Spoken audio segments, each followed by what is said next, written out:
So from the beginning, I auditioned for it.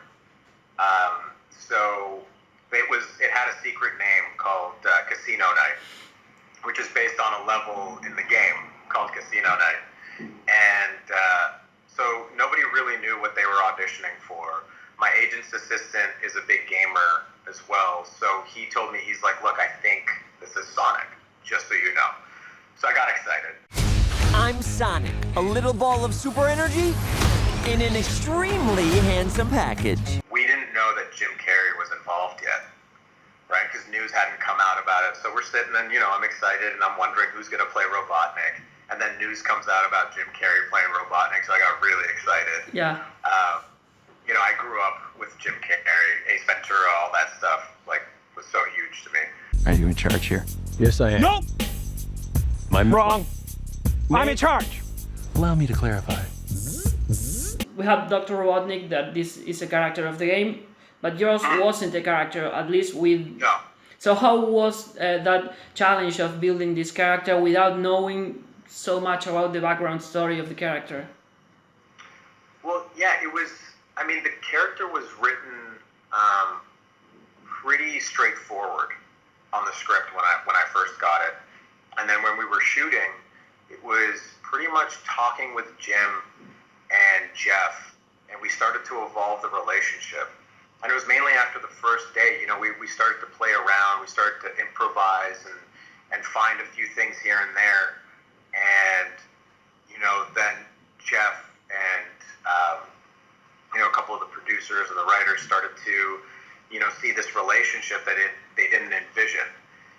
So they started to get excited. So then we started to play around a little bit more, and you ended up getting what you saw in the movie, which is I found this relationship where, Agent Stone really admires Robotnik, but there's also sometimes where he kind of judges what he's doing. Yeah. Doesn't quite understand him. So it's really nice to play both those sides of it, and then figuring out that in public or when they have work to do, Agent Stone is very straightforward, needs to get the mission done, but in private you kind of see the wide-eyed smiling guy that just really wants to get some sort of positive affirmation or positive feedback from Robotnik. Yeah. So he's willing to go through all the abuse and everything just to get a little bit of just pay attention to me. Doctor, are you okay? I just saw a guy race out of here and thought that you should stop them. How much room for improv did you have in the movie? There was a little bit of room for improv, for sure. I think, Jim evolved Robotnik quite a bit through his process and discussing with Jeff. And because of the evolution of Robotnik, Stone was able to evolve a little bit too within the script. So it was really fun to be able to, because Jim was doing it, I automatically was given permission to go along with it. For instance, all the abuse that goes on between Robotnik and Stone was established after the script. I just thought you might like a latte with steamed Austrian goat milk. Of course I want a latte. I love the way you make them. So for instance, the moment where he grabs me by the inside of my mouth when I go to check on him, it's not written like that in the script. Open your mouth and say you thought that you should stop them. No, I thought that maybe I should check to see if you were okay. The discussion was, would Robotnik just be frustrated, or would he get angry? Would he want to do something to Stone? We were trying to discuss, okay, what would he do? And we were trying to come up with something original. And Jim was looking at me and he was like, what do you think if, and then I looked at him, I was like, you want to put your hand in my mouth? And he was like, yeah, I do. Is that okay? And I was like, yeah, absolutely, man. And then, Jeff, the director, made sure it was okay. And Toby Asher, one of our producers, double-checked and made sure that everybody was safe and did I feel comfortable with it? And I told them, I was like, guys, it's hilarious. Yeah. We have to do it. You know what's hard about being the smartest person in the world? Everyone else is Stupid. Yes. There were tough times for sure, trying to keep a straight face and not smile. There were a couple of times where, I don't think you see it in the movie because we could choose from, but there were a couple of times where, you know, Jim was doing something off camera and the camera was on me, and I was just like biting my lip, just trying not to laugh, and I just have to look away for a second and then come back. So, you know, it was a lot of fun, and what was great about it was that you felt that it was okay.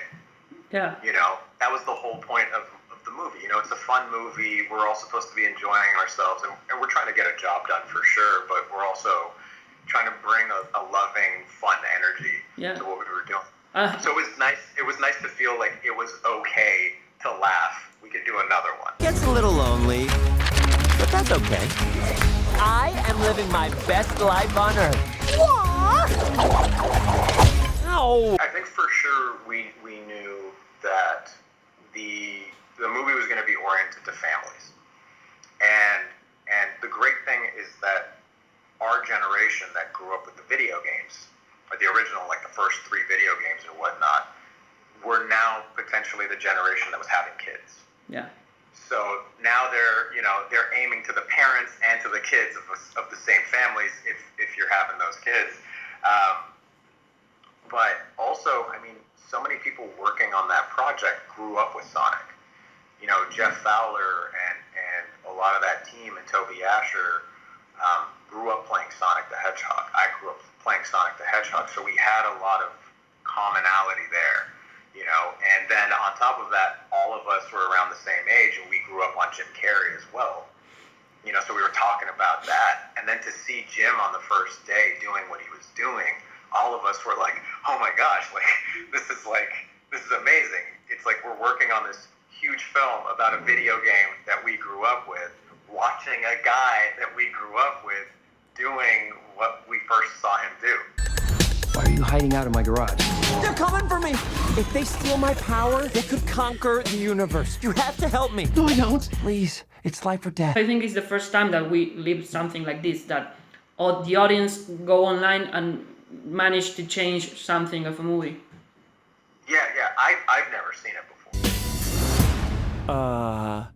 Meow? What I personally thought was amazing was how many people spoke up. You know, how much fan engagement there was. And I grew up playing Sonic on Sega Genesis. Yeah. And, you know, I still didn't know that Sonic was that important to so many people. So it was really interesting and really cool to see that many people speak up, and then the studio and Jeff respond so positively and be like, you know what, we're gonna do right by you guys, and we're gonna go back and we're gonna redesign. Yeah. And then to see how much positivity came after that. That was so cool to see the fan response as soon as Jeff was like, hey, we're gonna go change it, to see how much love he started getting and how much support. And then people, you know, the closer the movie came to the release, how many people were speaking up and being like, okay, guys, they listened, like, we have to go support this movie. You know, for once, our voices were heard, you know, within the film industry or whatever. Like, Paramount listened, Jeff listened, Sonic listened. We have to go watch this movie. Yeah. That to us was so deeply moving to see that much positivity and that people, it was that important to them.